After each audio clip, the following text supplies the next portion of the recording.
ओम नमः शिवाय। आज हम श्री रुद्र संहिता तृतीय खंड से 12वां अध्याय सुनेंगे, जिसका नाम है पार्वती को सेवा में रखने के लिए हिमालय का शिव को बनाना। तो चलिए आइए शुरू करते हैं। ब्रह्मा जी बोले, हे मुनि नारद। तत्पश्चात हिमालय अपनी पुत्री पार्वती को साथ लेकर शिव जी के पास गए।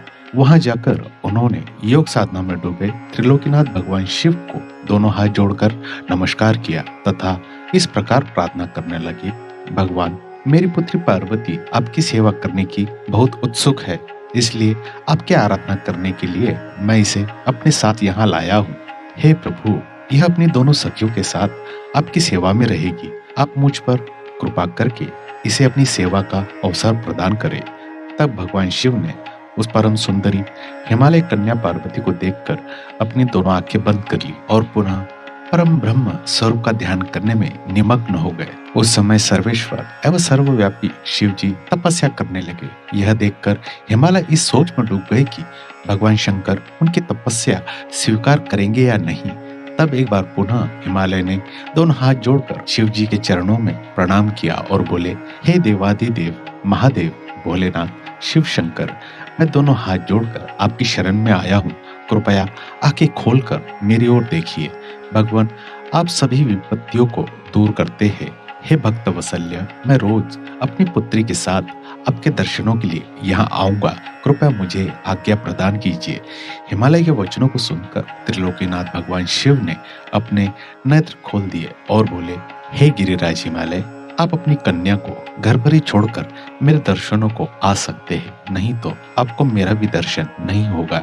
महेश्वर की ऐसी बात सुनकर हिमालय ने अपना मस्तक झुका दिया और शिव जी से बोले, हे प्रभु, हे महादेव जी, कृपया यह बताइए कि मैं अपनी पुत्री के साथ आपके दर्शनों के लिए क्यों नहीं आ सकता? क्या मेरी पुत्री आपकी सेवा के योग्य नहीं है? फिर इसे न लेकर आने का कारण मुझे समझ में नहीं आता।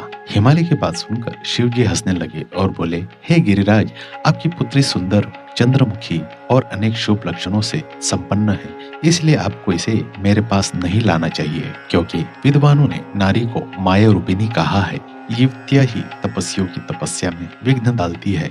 मैं योगी हूँ, सदैव तपस्या में लीन रहता हूँ और माया मोह से दूर रहता हूँ, इसलिए मुझे स्त्री से दूर ही रहना चाहिए। हे हिमालय, आप धर्म के ज्ञानी और वेदों की रीतियां जानते हैं। स्त्री की निकटता से मन में विषय वासना उत्पन्न हो जाती है और वैराग्य नष्ट हो जाता है, जिससे तपस्वी और योगी का ध्यान नष्ट हो जाता है। इसलिए तपस्वी को स्त्री का साथ नहीं करना चाहिए। इस प्रकार कहकर भगवान शिव चुप हो गए। हिमालय शिव जी के ऐसे वचनों को सुनकर चकित और व्याकुल हो गए। उन्हें चुप देखकर पार्वती देवी असमंजस में पड़ गई। और इसी के साथ श्री रुद्र संहिता तृतीय खंड से 12वां अध्याय समाप्त होता है। इसके अगले एपिसोड में हम 13वां अध्याय सुनेंगे, जिसका नाम होगा पार्वती शिव का दार्शनिक संवाद। मैं आशा करता हूँ आप उस एपिसोड को भी जरूर सुनेंगे। दोस्तों, अगर आपको यह जानकारी अच्छी लगी हो तो कृपया मेरे इस चैनल को सब्सक्राइब करें और शेयर करें। आपको यह जानकारी सुनने के लिए मैं दिल से धन्यवाद करता हूँ।